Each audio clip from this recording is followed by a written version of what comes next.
Doctor कैसर मसूद शेख है। मैं assistant professor foundation university college of dentistry से हूँ। आज का हमारा प्रोग्राम का उन्वान है मसूड़ों की सेहत और उसकी अहमियत। जैसा कि आज आवाम को सारों को में मसाइल हैं मसूड़ों के और दांतों के, तो जिसके लिए हमने ये अवेयरनेस का प्रोग्राम अरेंज किया है आपके लिए, जिसके लिए हमने हमारे माहिर डॉक्टर मसूड़ों के माहिर डॉक्टर नसर मिनल्लाह हैं, जो कि foundation university college of dentistry में असिस्टेंट प्रोफेसर हैं। जी डॉक्टर साहब अस्सलाम वालेकुम। वालेकुम सलाम। क्या हाल है आपकी? ठीक है। तो मेरा आपसे पहला सवाल है, मसूड़ों की सेहत के बारे में आपका क्या मुराद है? जी शुक्रिया डॉक्टर कैसर। मसूड़ों की सेहत बेसिकली हमारी, अगर हम एक जनरल हेल्थ की टर्म को डिफ़ाइन करें सबसे पहले, तो ऐसी चीज़ है जिसमें हमारे इंसान की जो स्टेट है, कंडीशन जिसमें उसको किसी किस्म की बीमारी लाहक ना हो, उसकी जो है हेल्थ फ्री स्टेट हो, जिसे हम इन अदर वर्ड्स में बात करें, वो अपने सोशल वेलबींग हो, अपनी मेंटल फिज़िकल अपनी कंडीशंस के हिसाब से नॉर्मल फंक्शन परफॉर्म कर रहा हो।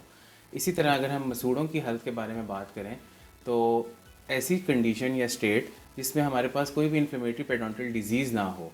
इससे मुराद ये कि जो हमारे पास गम्स के इन्फेक्शंस हैं, उससे हमारा जो ओरल कैविटी है वो फ्री हो बिल्कुल, और वो अपना जो है नॉर्मल फंक्शन एक इंडिविजुअल परफॉर्म कर सके अपनी मेंटल और फिज़िकल स्टेट के अंदर।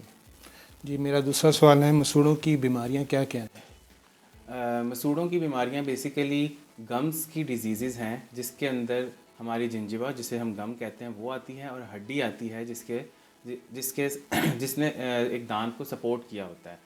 इनकी जो भी बीमारियां हैं बेसिकली वो पेरिडोन्टल डिजीज़ खिलाती हैं, और उन्हें हम मसूड़ों की बीमारियों की कैटेगरी में डिफ़ाइन करते हैं। जी ये मेरा अगला सवाल है, मसूड़ों की सेहत पर क्या क्या अवामिल असरअंदाज होते हैं? जी डॉक्टर कैसर, बहुत अहम सवाल आपने पूछा है। इसमें अगर हम बात करें कौन कौन से फैक्टर्स इन्वॉल्व हैं हमारी जो गम्स को ख़राब करते हैं, उसमें सबसे पहला जो इम्पॉर्टेंट फैक्टर है वो है प्लाक। प्लाक बेसिकली एक सॉफ्ट डिपॉजिट है जो कि दांतों के ऊपर हमारे नॉर्मल रूटीन में जमना शुरू हो जाता है। अगर हम अपनी ओरल हाइजीन का ख्याल ना रखें तो ये जो प्लाक है ये दांतों पे जमा रहता है, और वो आहिस्ता आहिस्ता गम्स के अंदर जाना शुरू हो जाता है। कुछ अरसे बाद अगर हमारी सफाई इसकी ना हो प्रॉपरली, तो ये एक सख्त शक्ल इख्तियार कर लेता है, मिनरलाइज फॉर्म, जो कि कैलकुलस कहलाता है। कैलकुलस हो गया या प्लाक हो गया, ये बेसिकली हमारे सारे जरासीम हैं जो कि मसूड़ों को खाते हैं और वो हड्डी तक आहिस्ता आहिस्ता पहुँचते हैं, और उसके बाद वो हड्डी का इन्फेक्शन वहाँ पे शुरू करते हैं। इसके साथ साथ जो हमारे फैक्टर्स इन्वॉल्व हैं उसके अंदर स्मोकिंग एक बहुत बड़ा रोल प्ले करती है। हमारे जो हर दूसरा बंदा आज स्मोकिंग कर रहा है, स्मोकिंग का डायरेक्ट लिंक है हमारी मसूड़ों की हेल्थ के साथ, जो कि किसी सूरत में भी बेहतर नहीं बनाती, उसको मज़ीद ख़राब करती है। क्योंकि हम लोग जो ओरल हाइजीन का ख्याल नहीं रख पाते, हमारे दांतों पे चीज़ें जमी रहती हैं, तो स्मोकिंग करने वाला जब स्मोक करता है तो वो चीज़ें सारी मिल के मसूड़ों के की कंडीशन को एग्रीवेट करती हैं।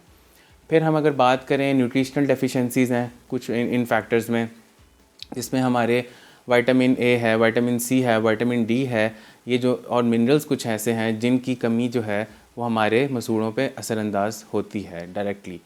और स्ट्रेस का एलिमेंट, आजकल नई स्टडीज़ आई हैं वो हमें बिल्कुल बताती हैं कि स्ट्रेस का भी डायरेक्टली लिंक अब आ गया है मसूड़ों की हेल्थ के साथ। तो ये जो हैं फैक्टर्स हमारे दांतों की मसूड़ों के हवाले से बहुत इम्पॉर्टेंट हैं। जी बहुत शुक्रिया। मेरा अगला सवाल ये है कि क्या आम जिस्मानी बीमारियां मसूड़ों पे असरअंदाज होती हैं? जी बिल्कुल, बहुत अहम सवाल आपने ये पूछा। जिस्मानी बीमारियों का बिल्कुल डायरेक्ट लिंक है हमारी पेरिडोन्टल डिजीज़ के साथ। अगर आप ऑब्ज़र्व करें या देखें, सोचें भी इस चीज़ को कि ओरल कैविटी एक कॉमन रूट है बॉडी में इन्फेक्शन को लेके जाने का। अगर हम ख़्याल नहीं रखेंगे अपनी हाइजीन का, पर्सनल ओरल हाइजीन का, तो वो गम्स के थ्रू ही हमारा ब्लड का से जो रूट बनेगा, हमारी सिस्टमिक इन्वॉल्वमेंट शुरू हो जाएगी वहाँ पे। जिस तरह अगर मैं ज़िक्र करूँ, डायबिटीज़ एक बहुत कॉमन बीमारी है हमारी पॉपुलेशन में, उसका बिल्कुल बाई डायरेक्शनल लिंक है हमारी मसूड़ों की या गम्स की हेल्थ के साथ। जो इंडिविजुअल्स जिनकी डायबिटीज़ अनकंट्रोल्ड होती है, उनके अंदर पेरिडोन्टल डिजीज़ के जो चांसेस हैं वो ज़्यादा होते हैं, और सिविरिटी ऑफ इन्फेक्शन वहाँ पे बहुत ज़्यादा होता है। और अगर वो इंडिविजुअल जिसके अंदर डायबिटीज़ नहीं है, उसका अगर 6 महीने से साल में ख़राब हो रहा है एक प्रोसेस मुंह के अंदर, डायबिटीज़ जिसकी अनकंट्रोल्ड हो, उसका प्रोसेस 2 से 3 महीने में ज़्यादा जल्दी ख़राब हो जाता है। बहुत शुक्रिया।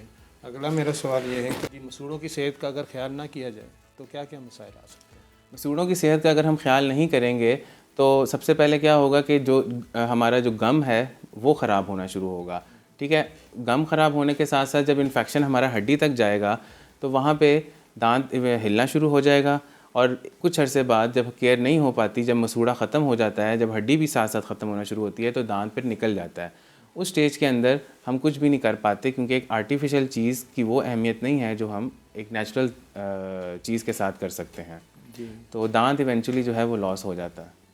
जी, इसकी बेहतरी के लिए, मसूड़ों की सेहत की बेहतरी के लिए हम क्या क्या कर सकते हैं? मसूड़ों की सेहत की बेहतरी के लिए हमारे पास दो तरह की ऑप्शंस हैं। एक तो हमारे पास पर्सनल ओरल हाइजीन है, जो कि हम इंडिविजुअल्स को बता सकते हैं कि वो घर में परफॉर्म करें। इसके अंदर हमारी ब्रशिंग्स हैं, हमारे माउथ वॉशेज़ हैं, हमारे फ्लॉसेस हैं, जो हम पर्सनल ओरल हाइजीन में पेशेंट्स को कहते हैं कि अपनी डेली प्रैक्टिस में दिन में 2 से 3 दफ़ा करें ये ब्रश। दूसरी जो हमारे पास ऑप्शन है वो हमारे पास आती है प्रोफेशनल केयर।